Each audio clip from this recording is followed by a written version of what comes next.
Good morning, everybody. Happy Friday to you, May 23rd, 2025. I have all your stories for your rush hour ride to work, but who's kidding who? You're not going to work, and if you are, you're mailing it in today. I mean, this is a casual Friday indeed. In this episode, though, I am at work, and I am providing you the tea. We have Tiger King speaking from prison after his husband was deported. Then an update on the Diddy trial. Kid Cudi testifies. And then we have a faked kidnapping we're going to talk about as the lady who faked a kidnapping several years ago finally speaks. She says, haven't we all lied? Well, we'll get into that. Plus, Taylor Swift wins again. New information trickles out in a TMZ article regarding her working with Justin Baldoni's side. Oh boy, case closed if you're Blake Lively on this one. Plus, Trump had his big dinner for his biggest e-coin donors. I can't believe that's a sentence I just said. So I'll cover that. Plus, aid finally trickling into Gaza as a bakery has opened up. I'm going to share some hopefully positive information about what's going on over there. So much to get into this morning. All of these stories and more coming up right now on The Rush. Well, we covered this story last week when it happened, but we have Joe Exotic describing the moment he found out his husband was getting deported. Of course, Joe Exotic and his husband, Jorge Marquez Flores, speaking out for the first time after he was deported on Saturday. Have a listen. I got to say goodbye to him Friday morning at about 6:30. We were both bawling so hard. It was pretty emotional. We were expecting it, but, the bad thing was I spent all this money on some of the best immigration lawyers America had to offer, and they were expecting him to have a hearing today in Dallas, Texas, a deportation hearing, because he was in the middle of asylums, seeking asylum. And they picked him up Friday morning at 7 o'clock, and they already had him in Mexico Saturday, and the lawyers didn't even get to see him. All right, so there it is. So Joe Exotic says there was no due process. He spent the best money he could on immigration lawyers, and his Jorge was actually here seeking asylum. I'm not sure if that's true, but that's his wording of it, which is sad because, as we know, we continue to say this, due process is granted to people in the United States, not necessarily to American citizens, but anyone who is here, and we're watching this situation play out across the country. Update in the trial with Diddy here. Kid Cudi says Diddy broke into his house and messed with the dog. Oh boy, this is scary. It's like, this feels like it's out of one of those mafia movies, right? Godfather with a horse in the head. I don't know. Kid Cudi says Diddy broke into his LA home after finding out he was dating Cassie. And he says Diddy screwed with his pooch. And I guess the cops were called. There was a whole situation. And listen, how come the cops get called to all these things and you never hear about it? Do you pay the cops off? How does this work? I'm not really sure. But 2 weeks into the trial, another month and a half or so to go.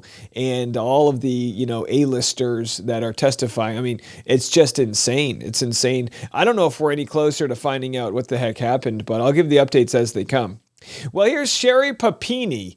She was the one who was allegedly kidnapped, but then, of course, it came out she lied about it. Well, she's shrugging off the lies she told in her kidnapping and says she can't be the only person who has ever fibbed. Now, of course, we've been dealing with Laura Owens, convicted, I should say, charged with 7 felonies so far. Maybe there's more coming, who, of course, lied about being pregnant with Clayton Echard. And I can't imagine people would lie about stuff like this, especially, in this case, we covered the other case where some guy faked his own death, right? And then they found him in Europe. He just faked his death and left his wife and kids. So I don't know. I mean, maybe people have psychotic breaks. Here's what she has to say. You're a convicted liar.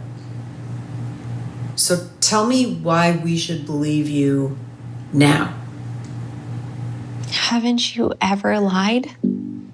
Have you ever lied in your history of existence? And then has that lie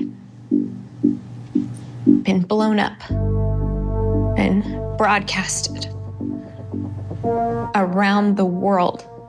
It's so much more complex than just pointing the finger and saying, you're a liar. Now listen, I don't doubt her, right? Like, I think it's so easy to just call people crazy, and it's like, yeah, we've all lied. And again, what were the circumstances of her initial saying she was kidnapped? Did she then have to double down? I'm a sucker I'm a sucker when I see these stories because I go, yeah, okay, maybe you were having a bad day, right? It's Friday before Memorial Day. Maybe you're going to lie to your boss. Hey, did you do that project? Sure, Tony, I got the project done. Let me go get it. And then you just start running down the alleyway like Tom Cruise on the new Mission Impossible movie. We all lie, sure. And I wish more than anything I could have been more truthful. So how do we know if we can believe Sherry Papini?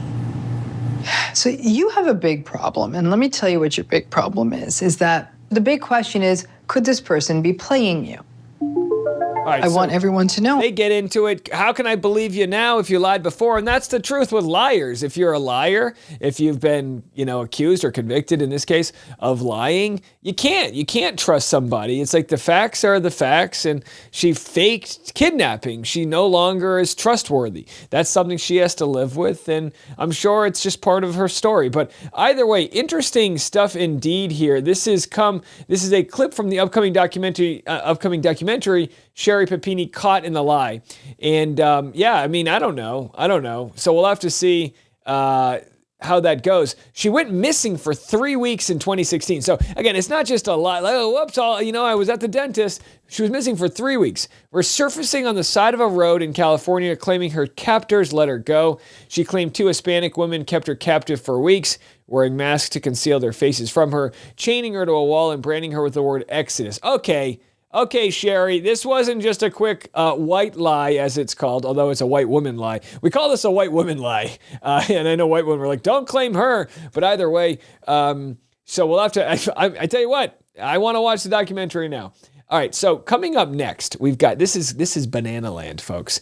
We're going to dive right into this story. Taylor Swift, of course, is the center of the Blake Lively versus Justin Baldoni trial. And I got to tell you, the way that it was placed by, I think Candace Owens is the one who mentioned this, where she said, this is my Roman Empire. And for those that don't think this is a big story, I have a lot of people that go, Dave, why do you keep covering this? This is the biggest pop star in the world at the center of a sort of egomaniacal jockeying for power. If Blake Lively never was, received the harassment she alleges happened by Justin Baldoni. And almost nobody believes Blake Lively, including, as it seems, Taylor Swift. So we covered this story in a late breaking news yesterday. If you're listening to the audio only podcast, the late breaking news actually only went up to the YouTube channel because it happened right after we finished recording the podcast. Well, Justin Baldoni's attorney, Brian Friedman, was subpoenaing Taylor Swift's lawyers for information, Taylor Swift as well, for information related to an extortion attempt they claim was happening by Blake Lively's lawyer and Blake Lively to Taylor Swift, basically saying, support us publicly or we're going to drop 10 years worth of text messages and make your, whatever. That was the claim. And then it was kind of thrown out of the court because it was in, response to something else. And the judge says, get this off my docket, right? So that's what happened. But yesterday was the last day that that Taylor Swift could try to quash the subpoena. That didn't happen. Instead, Justin Baldoni's attorney, Brian Friedman, pulled out from the subpoena. And now what we find out in this article is going to show the game plan moving forward. Let's do this. Let's stop. Quick break for the sponsor. When we come back, I'm going to share this with you. Today's episode of The Rush Hour is sponsored by Quince. You know when a new shirt becomes your go-to? That's what happened when I picked up a few new pieces from Quince. They're the first things I reach for in my closet, lightweight, comfortable, and always on point. Quince has all the things you actually want to wear, like organic cotton silk polos, European linen beach shorts, and comfortable pants that work for everything from backyard hangs to nice dinners to podcasting with you guys. The best part, everything with Quince is priced 50 to 80% less than what you'd find at similar brands. Go check them out, folks, if you don't believe me. Trust me, my wife loves this website. I'm telling you, it's a linen summer for me. Drawstring linen shorts, linen shirts, top to bottom, everything's linen on me. Elevate your closet with Quince. Go to quince.com/rushhour for free shipping on your order and 365-day returns. That's QUINCE.com/rushhour to get free shipping and 365-day returns. Quince.com/rushhour. Now back to the show. And by the way, I know this is a lot to set up here, but it's such a bombshell story that I can't possibly try to, mess this up. So Taylor Swift no longer facing a subpoena in Justin Baldoni and Blake Lively's legal drama because Baldoni's camp has withdrawn the subpoena of her and her law firm TMZ confirms. But that's not the interesting part. Here's the interesting part. Sources with direct knowledge tell us, TMZ, Baldoni's side dropped the subpoena after information was voluntarily provided to them. What? Now, this is exactly what we believed was going to happen. I said this yesterday. Either Justin Baldoni and Brian Friedman come up with the source and they get that source on record that's going to prove what Brian Friedman said in his sworn affidavit, that they had people claiming that there was an extortion attempt. Either that was going to happen, or if none of that information came out, maybe Brian Friedman was lying. Now, I didn't believe he was lying, but that's the alternative, right? Either get this source to talk, share the evidence, or somebody's telling a big fib here. Well, Brian Friedman apparently delivered, as they said, well, we dropped the subpoena because we got all the information we needed. And, that's how you kind of, it's kind of like how a plea deal works out with prosecutors, where rather than, face going to trial and going to jail for 5 years, you do a plea deal, which maybe you get just probation for admitting to a lesser crime, right? Well, in this case, obviously the circumstances are different, but Taylor Swift does not want to have to be deposed. She doesn't want to have her dirty laundry aired and all of her text messages read and all of that jazz. So she says, here's the email you guys need. Take it, get me the F out of here. And this email might be from Blake Lively's attorney. I don't know for sure. In the afternoon episode of The Rush, I have Leanne Newton on from the United Kingdom. She crossed the pond to talk to me, and we're going to discuss this more. So definitely, I know everyone's taking the day off. Everyone's firing up the charcoal, getting ready to barbecue. We have 2 episodes today. So make sure you stick around for that as we kind of learn more about the story. But other sources in the know say this confirms the validity of the statement made last week that Taylor's involvement with this film was licensing a song. As we've told you, Swift's name has been brought up a couple times in the lawsuit, including in one text message Lively sent to Baldoni referring to Swift and Ryan Reynolds as protective dragons. So now the dragon feels crossed. She feels used, abused, and this is some information apparently that came out around Valentine's Day, which was not far off from when it was learned that Travis Kelce unfollowed Ryan Reynolds, and there was clearly a kerfuffle happening. Taylor Swift's spokesperson told us last week, TMZ, that the pop star's involvement with the film was minimal, making it clear she never went to the set or involved herself with casting or editing decisions. A rep for Blake tells TMZ they supported Taylor's team in getting the subpoenas thrown out, adding the Lively camp will continue to stand up for any third party who is unjustly harassed. Again, this before the information comes out that the reason why the subpoena was dropped was because they got what they want. So Blake Lively's side is now saying, well, we helped Taylor get the subpoena dropped, and then Brian Friedman saying, we only dropped it because we got what we needed. No need to subpoena for something we already got. So and that's the big word, voluntarily cooperating right there. So very, very interesting stuff. Here's what old Billy Ballbag Bush has to say. Okay, some fantastic maneuvering here in the Lively Baldoni situation. That hair. Like Brian Friedman withdrew his subpoenas of Taylor Swift, not because he had to, but because he likely got what he needed already behind the scenes, possibly through a private negotiation or a cooperation deal. Maybe Scott Swift, who knows? And yeah, Judge Lyman struck the original filing involving Taylor, calling it improper. But legally, that didn't stop Brian Friedman from refiling a valid subpoena if he had proper grounds to do it, and he did. I mean, Blake kept telling people Taylor was all over this film.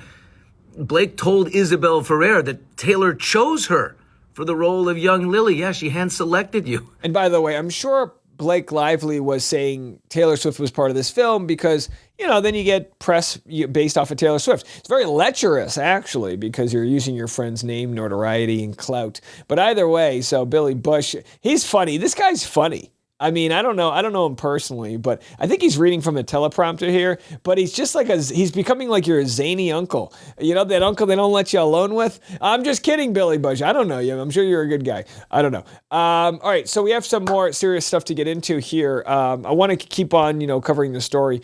This sad story of the 2 victims that were shot, now they're saying from behind, by the Capitol Jewish, they're calling it the Capitol Jewish Museum murders. The suspected shooter charged with murder and allegedly shot the victims from behind. And, I hate that we live in a world where we even have to say this, but there should be no violence towards anybody. That's the world I would like to live in, maybe dystopian, a pursuit, but that's it. And this is ridiculous that in the United States of America, this is happening. I mean, people are living in fear. The Jewish population is living in fear, and they should not have to, pay any price for what might be going on with their government. If people disagree with the war, plenty do. There's a, obvious vocal uprising. You cannot be violent because it ruins, in some ways, a lot of people's message about the senseless violence. You can't fight senseless violence if you believe that's what there is with more senseless violence. You just can't do it. And of course, as far as it's known, there are witnesses that say that this man admitted to the murders right away. So hope it's a speedy trial and they put this guy away for forever, really. Trump spoke about getting aid into Gaza. Here's what he had to say. When Gaza came up, and I said, we gotta be good to Gaza. Those people are suffering. We got to be good to Gaza. We're going to take care of that. There's a very big need for medicine, food and medicine, and we're taking care of it. So he says we're taking care of it. We got to be good to Gaza. But you also have to remember, he also wants to permanently move all of the people in that area, several million, to other locations so he can create some beautiful resort. So I don't know how you can have both those things. But either way, as far as today is concerned, getting people fed today is the top priority. And as we can now officially report, aid is starting to get into Gaza. I believe there was something like 80 days or so where they weren't allowing any food or aid in. And now the CNN actually went inside a bakery as humanitarian aid finally reaches Gaza for the first time. Again, there are about 1 or 2 million people that need food. Half the population are children or babies or underage, not adults. And it's going to take more than what we're watching right now, but this is a start. After Israel's 11-week blockade of humanitarian aid into Gaza, this bakery finally received vital bags of supplies last night.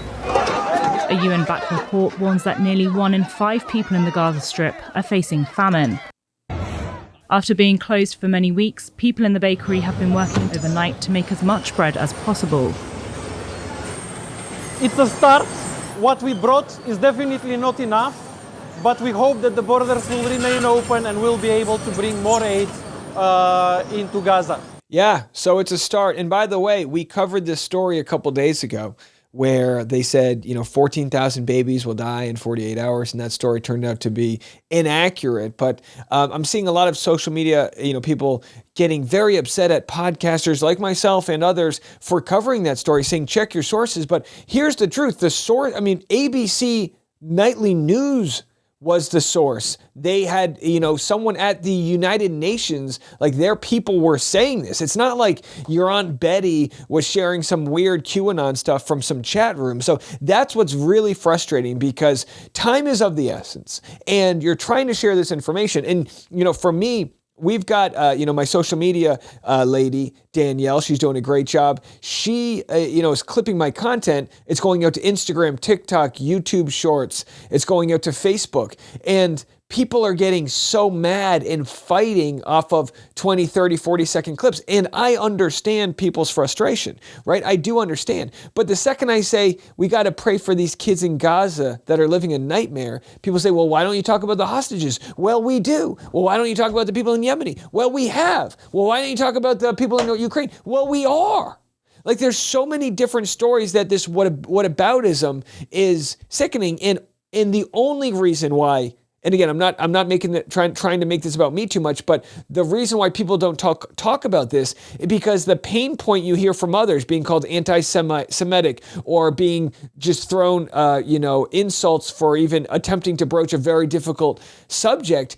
People just wall off and they say, you know what? I just got to take care of me and my family. And they put their fingers in their ears and they go on with their day. And that's not the solution either. Words, talking, figuring this out. So yes, while that story about 14,000 babies dying within 48 hours was not accurate and we deleted it and, tried to get down to the bottom of that story, what is accurate is that there are tons of people that are not getting food, that are malnourished, that are being told to evacuate, but they can barely move. Like, that exists.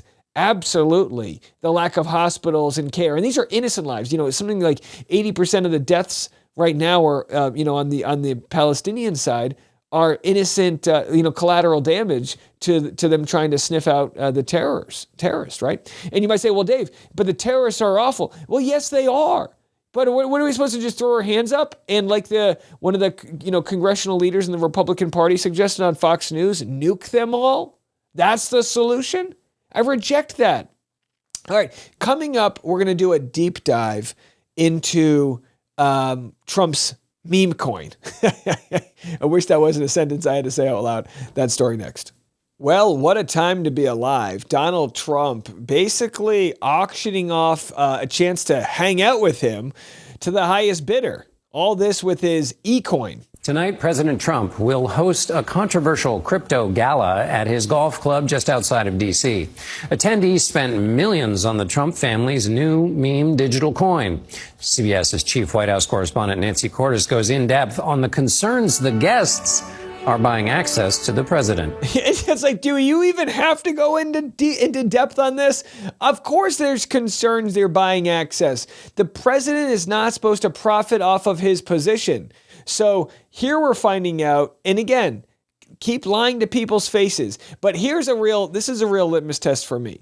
You can be a Republican and say, oh, I want small government and I want the end of wars. Okay, whatever. But you're going to look me in the eye and tell me that this is right. And again, I don't think there should be any sort of profiting. I think anyone in the Senate or Congress, I think they should only have their money in mutual funds. They shouldn't invest in one single stock. That's what gets rid of insider trading. Just, get on the S&P 500, cross your fingers, and root on the country, right? But here we have folks like Caroline Leavitt happily lying to our faces.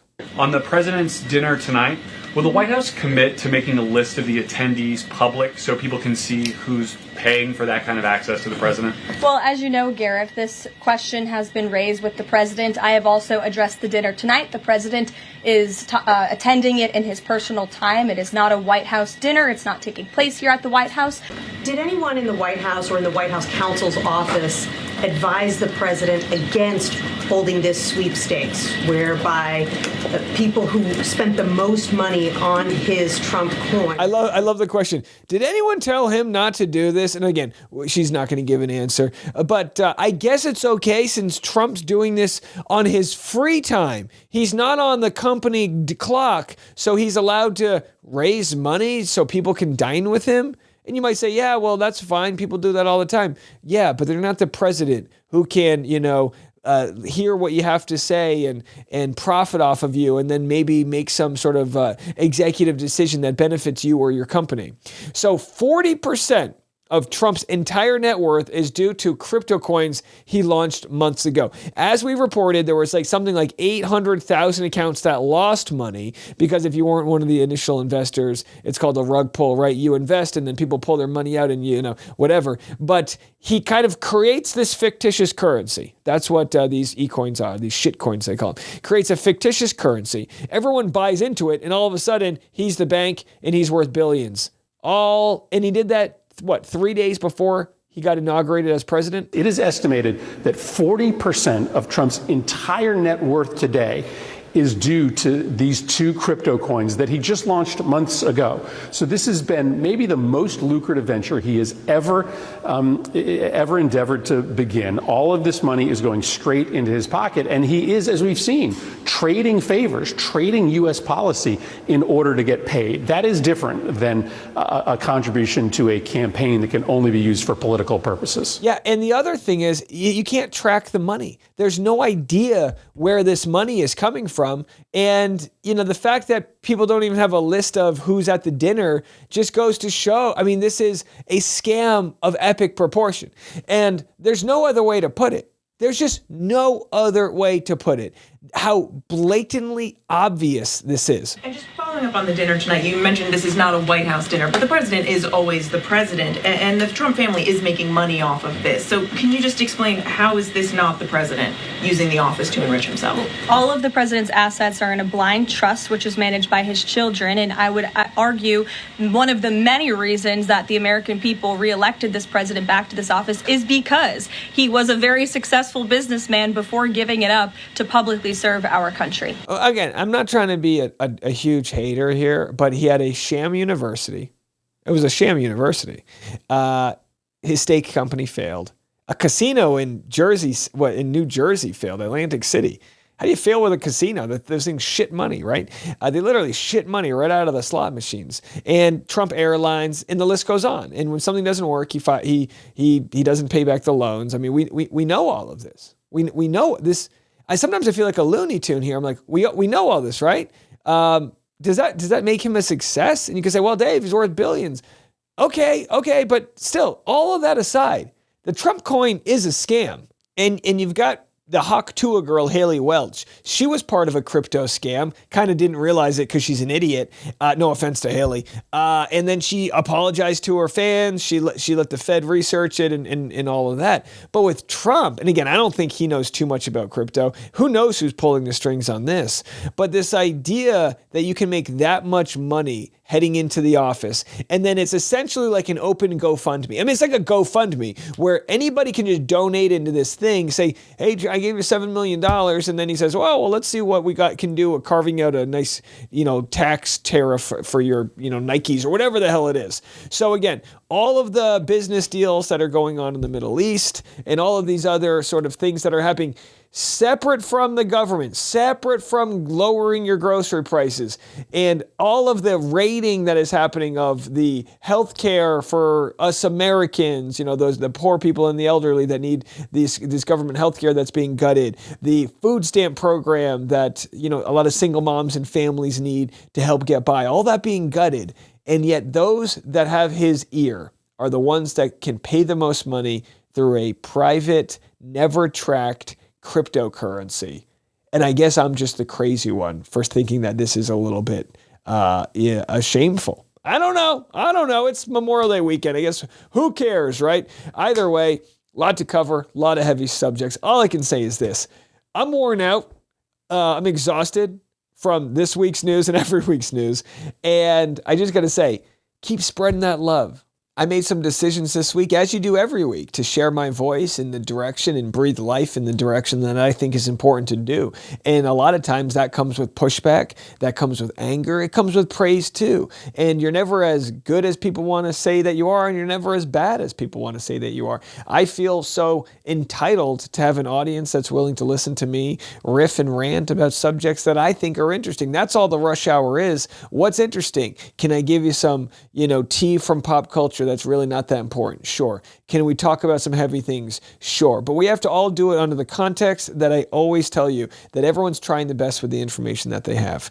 And it's no surprise to me that when you share a quick status update on Facebook, it's easier to start a war with your friends and fight over things because the context is missing. And the spoken, podcasts like this, it's a little bit easier to try to at least get on the same page with people, that we're all trying our best to figure out these sad situations, these situations that are very, very fearful, the situations that are keeping people up at night and putting tears in their eyes, and those worries that exist. We all want the same thing. We want love to transcend hate. Let's try to be a good example for that this weekend.